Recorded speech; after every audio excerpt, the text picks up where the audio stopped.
Get it straight, Buster. I'm not here to say please. I'm here to tell you what to do. And if self-preservation is an instinct you possess, you better do it, and do it quick. I'm here to help. If my help's not appreciated, then lots of luck, gentlemen. If I'm curt with you, it's because time is a factor. I think fast, I talk fast. I need you guys to act fast if you want to get out of this. So, pretty please, with sugar on top. Listen to Thrive Loud with Lou Diamond. The podcast universe has exploded with amazing content for everyone to listen to. And there are so many incredible shows with just not enough time to listen to all of them. So if you're asking yourself, what do I listen to? The answer is real simple. Thrive Loud is the must-listen to, can't miss an episode, gotta hear what's next, most fun, energizing, and inspiring podcast show you'll ever encounter. With hundreds of episodes of guests ranging from CEOs, entrepreneurs, innovators, thought leaders, inspiring speakers to amazing humans, Thrive Loud is the real deal. Listen in as Lou Diamond decodes what makes incredible people thrive. If you're a regular listener, you already know this. And if this is your first time listening, get ready to Thrive Loud with Lou Diamond.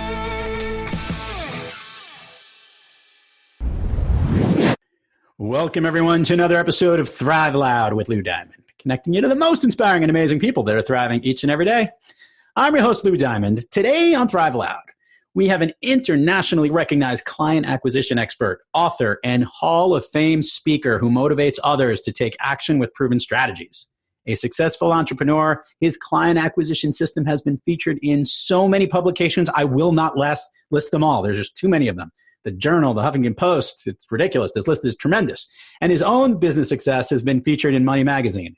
Cutting through the noise from Annapolis, Maryland, Thrive Loud listeners, Bill Cates. Bill, how are you today? I'm doing great, Lou. Great to be thriving with you today. So, Bill, we're going to chat here because right now, acquiring clients is probably priority one as we record this in late March 30th, 2020, in the midst of coronavirus lockouts, stay in house, shelter inside, whatever you want to call it, quarantine, whatever you want. Let's talk a little client acquisition from a high level and then kind of drill down to help people out here today. First of all, how has this become your superpower? Oh, gosh. I've been involved in this sort of thing forever. I've just always enjoyed the chase, if you will. And, you know, we don't want it to be a chase, obviously. In fact, we want people to chase us and attract people to us, and we can get into that. But just the whole figuring out how to say the right thing at the right time to the right person. I've been focused on the referral process for 25 years. I've written 4 books just on referrals and introductions, and which is the best way to meet somebody and have them come to you. So I've enjoyed it. In my book publishing companies, when I sold those and got involved in helping other businesses thrive, to use your word, it's just the whole idea of prospecting and bringing people in, bringing new people in. Sometimes it's like I didn't even want to deliver the product. I just wanted to bring them in. Thrill of the hunt, if you will. There's been a lot of changes over the years on the means in which we acquire customers today. And there's a lot of clutter and noise out there. What I'd love to do is maybe let's simplify a little bit in your philosophies and acquisition strategies and systems. Today. How do we clear through the clutter and be focused on getting the clients that we want to have, not just whatever's out there? Yeah, and that's what my latest book, Radical Relevance, is all about. It's cutting through the noise and getting more ideal clients or customers, right? I call them right fit clients, right fit customers. So it's not just about quantity, it's about the right quality. So first of all, the fastest, easiest, most direct way to become relevant in someone else's life, someone who doesn't know you, is to be introduced to them by someone who does know you. Right. Someone they trust. And so then we borrow that trust. Borrowed trust is what makes referrals and introductions work.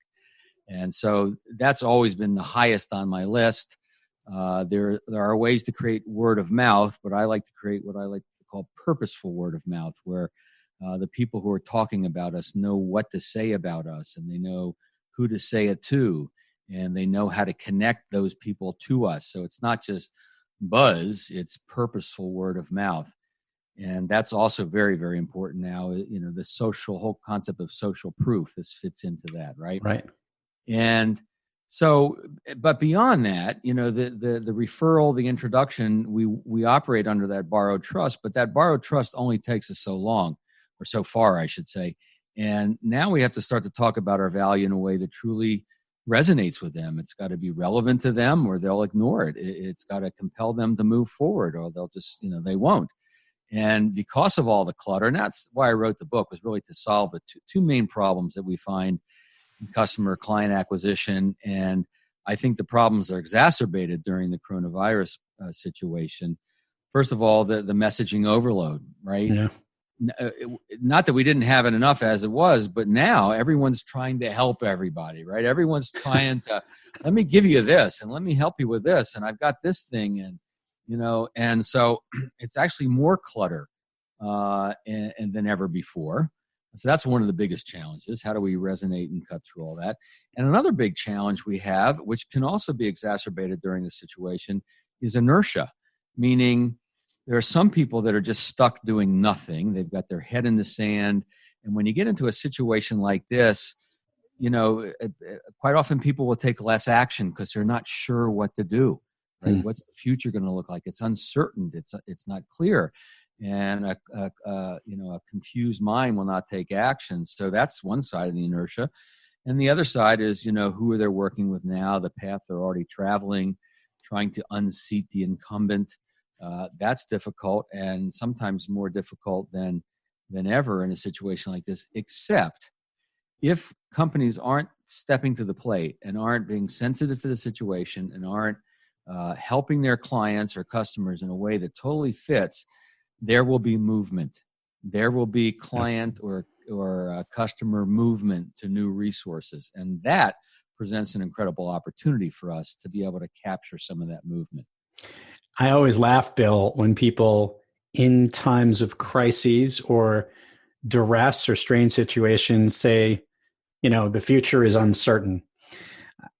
The future is always uncertain. We have no idea what's going to happen. Nobody has the crystal ball. The best we can do is prepare ourselves to succeed for tomorrow. And I think to what you said, I love that expression, taking the borrowed trust of others is what you're doing. You're borrowing trust when you're taking that referral of business. And what you're always trying to do is position yourself from your previous experience to someone that doesn't know you with the sense that they can get to know you really quickly. I would love to know, in cutting through the noise and helping to really be relevant in this radical world we're in, how you can help somebody do exactly that. How can you get someone to really just laser in and find what's the best fit when they're uncertain? Yes. So the prime element of all of this, the fundamental element of this, is really knowing who you're reaching out to or who you're trying to attract. To have crystal clear clarity on who they are. So, in the book we deal with target market, not a new concept for anybody, but making sure you have the right target market, that you have a target market, and you can have more than one, and then going further to the bullseye of that target market, knowing who that right fit person is for you. And when you do that, and in marketing, sometimes they call it creating the persona or the avatar. When you do that and you truly know the people you're trying to reach, then your messaging is going to speak to them.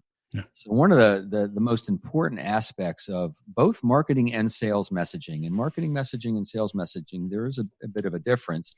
But there's one thing that's needs to be in both, and that's empathy. Yep. Empathy for our prospects' situation. What are the challenges that they are facing? What are the opportunities that they have before them? What are the obstacles to creating those opportunities, et cetera? And the more we know those people, the more we can fine-tune the message to really speak to them. And whether it's consciously or unconsciously, their brain goes, this person gets me. Right? They have a sense of who I am. And that's what will capture their attention. That in and of itself isn't everything, but it's one of the most fundamental aspects to it. And there's just so many ways to do that now. There's no excuse not to. From a broader, we call it in the book, a strategic relevance, right? And then who is the market, who is the right fit client, and then who is what is your differentiation and what makes you different, how you're going to message that. But then there's a tactical side, tactical relevance. And so I'll give you just an example. Yeah, sure. Please do. So in tactical relevance, all right, so let's say someone is introducing you to someone. You have a client or a customer is willing to refer you or introduce. And you want to find out what they know about that person. I call that warm research. You're learning about that new prospect from someone, from an individual, and it's the only way to find and learn some of that information about their personality, about what's important to them, their life, and all that sort of stuff. Now, you can also do cold research, and you should, which is looking at their LinkedIn profile, looking at their company's website and their bio and all those sorts of things, the cold type of stuff you do. And you put those two together, and then you reach out to someone and say, hey, I just read your latest blog, and I really like the way, the quote you use from whomever, whatever it is, right? Now that person knows that this is not a 1 to a gazillion message. This is someone who's actually taken the time to get a sense of who you are. And most people will give that person the time of day, at least the courtesy of a response to an email. If you're having more broadcast kind of messages, it's a little tougher, but you can still do it if you know your market and you know those individuals and take time to really study it and make it happen. I like it. And now I want to learn a little bit more here about you, Mr. Cates. And first of all, just want to get your first reaction, obviously, because you are a Hall of Fame speaker and do a lot of speaking in public places with I want a snapshot of what's going on right now. Obviously, many events have been canceled, delayed. Your initial thoughts in just this environment as a speaker when you see and hear all of the changes that are happening with in-person connecting, if you would. Yeah. So, my calendar is cleared for 3 months. Not a total bad thing for me in the sense that I really want to write more and I want to create more video training modules. We have a lot now, but I want to create more. So now I have the time freed up, which is wonderful. And, I have reserves and not all my revenue is from speaking on a stage. Right. We sell, licensing agreements and online learning and things like that. So that's good. And so what I'm seeing is the speakers who are pure, if you would call them motivational speakers, inspirational speakers, with no real super back end of content, they are dead in the water. Yeah. And, God bless them. And I just hope they have reserves, et cetera. And the speakers, if you will, that are more content, high content folks like myself, we have other income sources. And what's going to happen, my belief is, and this is what happened after 9/11, a lot of meetings were canceled, obviously. Probably wasn't as long a period of time as we're going to go through now. But when they started hiring speakers again, for the most part, they really started looking for high content speakers with very actionable ideas. There will always be a place for that great storyteller, the humorist, the fighter pilot, etc. There'll always be a place for that to create energy at a certain time in the meeting. But if they're going to spend money and bring people together, they're definitely going to want to give them ideas. And in my mind, there's nothing more motivational than a great idea that we can go out and implement. I'm with you. So I think you're going to see a lot of that. Yeah, it's, as you called it from your book, Radical Relevance, it's really the tactical relevance that's so important right now is because the biggest need that will happen is either recharging your sales, recreating messaging that connects you to more clients, or more notably, gets people more productive. And all those things are that high content piece that you're talking about, which I totally agree with you on. I love to peel back the layers a little bit, Bill, if you allow me here. And oh boy, well, not too much. This isn't that kind of a podcast. All right. But for a guy that's had a great career and success, and obviously has been an entrepreneur, but also have helped so many other people over the years, you've been thriving most of the time, but we all have those days where we're not kicking on all cylinders.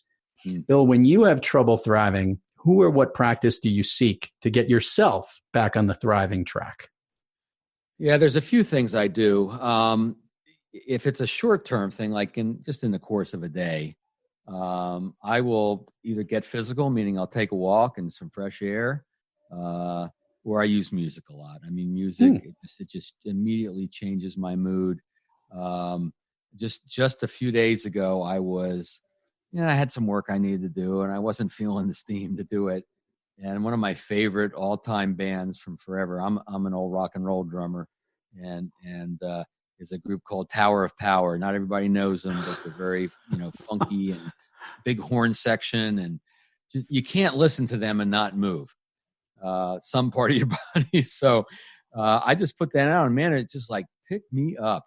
And so that's what I do in those kinds of situations. If it's bigger, deeper, I've got several support groups, if you will. I mean, we don't call them support groups, but I've created a network of people around me that know me. I know them. We trust. We love each other. And I can go to these people and say, hey, I'm stuck. Help me. And we all need those people, right? We all get stuck. We all hit low points. And we need those people who know us enough to ask us the right questions. Yeah. And they know the good buttons to push, right, to get us going again. And so that's a big part of what I do. Bill, let's do this. Take the admin part of the show out of the way here. Share with the listeners all the places people can find you, get your book, your websites, find out about you. It will be in the show notes. However, it always gets more engagement when they hear it directly from you. Sure. I appreciate that. A few quick things. First of all, I have a report that's a guide, actually, that I think your listeners will find very helpful. And it's all about creating exponential growth, not just incremental growth, but exponential growth. So they can go to exponentialgrowthguide.com. My regular website is referralcoach.com. And that's where you learn about all the things I do. The new book, Radical Relevance, also has its own website, which is radicalrelevancebook.com, if you want to learn a little more about that. And I'm very accessible. If you go to my website and you shoot me a message, it will go to me, and I will respond, and I would love to have a conversation. Bill Cates, let's go down what we call Fun Street here on Thrive Loud. First of all, start off, share with the listeners, we talked about it before, your all-time favorite movie. Yeah, this was a hard question to answer when you asked me to come prepared with that. And, because depending on situations, and there's just so many different, what girlfriend did I have at the time when one movie came out, right? Or what adventure was I on? But I finally settled on One Flew Over the Cuckoo's Nest. Okay. I remember reading the book, and I loved the movie with Jack Nicholson. And, it's just, I don't know. I'm a little crazy. I'm fun. I'm playful. Nicholson was playful in that movie. One little known fact about that movie is that it was filmed in a place that was a real asylum, if you will. I don't know if they called it that back then.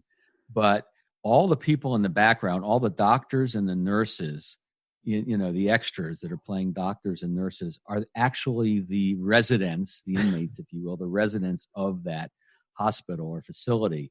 And so there they are, they're the residents, but for, a few days they got to walk around like they were doctors and nurses. And I wonder if they got paid time and a half, Bill, if they got, well, I'm sure they got paid. Now, how they're allowed to spend that money, I don't know. I bet it was a great scene for them. Oh, definitely. And Bill, you nailed it with the Tower of Power. I usually ask what type of music do you listen to get yourself back on track? We'll make sure to incorporate some Tower of Power into the show. Yeah. I also noted something the listeners need to know that, as I mentioned in the opening, Bill's from Annapolis, Maryland, but I also noticed he had a signed football in his office. A little bit of background on, and that was not from Annapolis, from the Navy. That was from another place in Maryland. Correct. I went to the University of Maryland. Go Terps. Anybody knows Maryland? We know we're the Maryland Terrapins, and our nickname is Terps. And one of the slogans is "Fear the turtle," like anyone's going to fear a turtle. Those snapping turtles always got me going. Snapping, yeah. Well, we have the terrapin. It's indigenous to the state, and the mascot on the football field, and he's got to get a new costume because he looks like a cockroach. I mean, it's just the worst thing ever. That's so true. I know what you're talking about. Yeah. So yeah, I mean, I'm a season ticket holder to basketball and football. I love it. I don't live and breathe it like some people. It doesn't ruin my week if they lose a game, but I just, it's nice to root for somebody. And Bill, along those lines, I guess we all are missing sports at this moment. That's true. And I'll ask this question. What's the sport that you can't wait to hear is coming back first? What's the one thing when they say, hey, the first game of this sport will be played on such and such a date, and that's going to get you the most excited? Which one would that be? Yeah, it would have to be college basketball, with college football close second. I love professional football. I'm not a big fan of professional basketball. Everybody's got their own interest, but there's something special to me about college basketball that I love. I missed, the March Madness that we didn't have this year. From a personal level, I can't wait for golf season and hoping that the courses will be open. I've heard that some are open, some aren't. We'll see what happens. Yeah, they have the U.S. Open's being held. I live in Westchester at Wingfoot this year, and they've postponed it to when, I have no idea. But we potentially have a chance to make July, August, and September the busiest sports 3 months we've ever had. From I mean, between the NBA, the NHL, Major League Baseball, NFL, the Kentucky Derby, the Masters, the who knows what. I swear, if you're a sports reporter, your summer vacation has just been canceled. Yeah, true that. Yeah. Bill Cates, can't thank you enough for coming on the program. Keep inspiring us and keep helping people with what you do each and every day. And I think your attitude is right. That cutting through the noise and focus on what's needed is the best way to succeed. So thanks again for sharing your wisdom here today. You bet. My pleasure. And to all our listeners out there, thank you for joining us. And until next time, keep thriving onward and upward. And remember, be brief, be bright, be gone.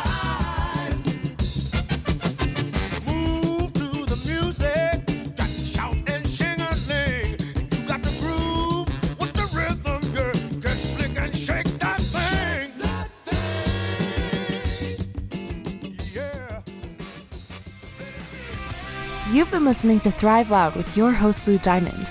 Check us out on the web at thriveloud.com and follow us on Instagram, LinkedIn, Twitter, and Facebook at Thrive Loud. And check us out on the Good Pods app at Thrive Loud, where you can follow, listen, and connect directly to Lou and all of the Thrive Loud episodes. Thanks for listening.